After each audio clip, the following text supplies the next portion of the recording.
దేవుడు మీకు ఇచ్చే చక్కటి సందేశం, వాగ్దానాలు ఇవన్నీ మిమ్మల్ని బలపరచడానికి కదండి. అందుకే మీరు ప్రతి ఒక్కరు దేవుని మాటను పట్టుకొని ప్రార్థన చేయండి.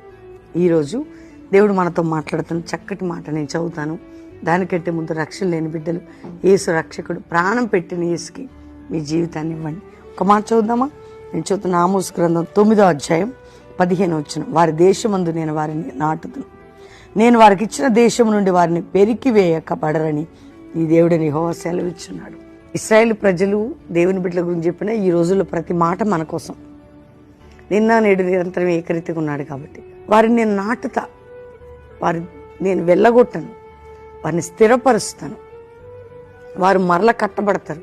ఇవన్నీ దేవుడు మాటలు. ఎందుకంటే జీవితంలో అనేక సార్లు దేవుని పిల్లలు పడిపోయి, చెడిపోయి, తప్పిపోయి, లేకుంటే వారికి ఉన్న పరిస్థితి అటు ఇటు అయినప్పుడు తిరిగి మరల కట్టి, మరలా నాటి, మరలా స్థిరపరిచే దేవుడు.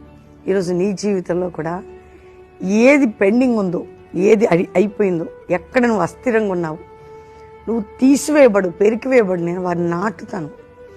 కుటుంబాలు, జీవితాలు ఆత్మీకంగా, ఆరోగ్యంగా, ఆర్థికంగా, ఉద్యోగపరంగా, సేవాపరంగా అన్ని విధాలుగా ప్రభువు మిమ్మల్ని స్థిరపరచబోతున్నాడు, నాటబోతున్నాడు, కట్టబోతున్నాడు.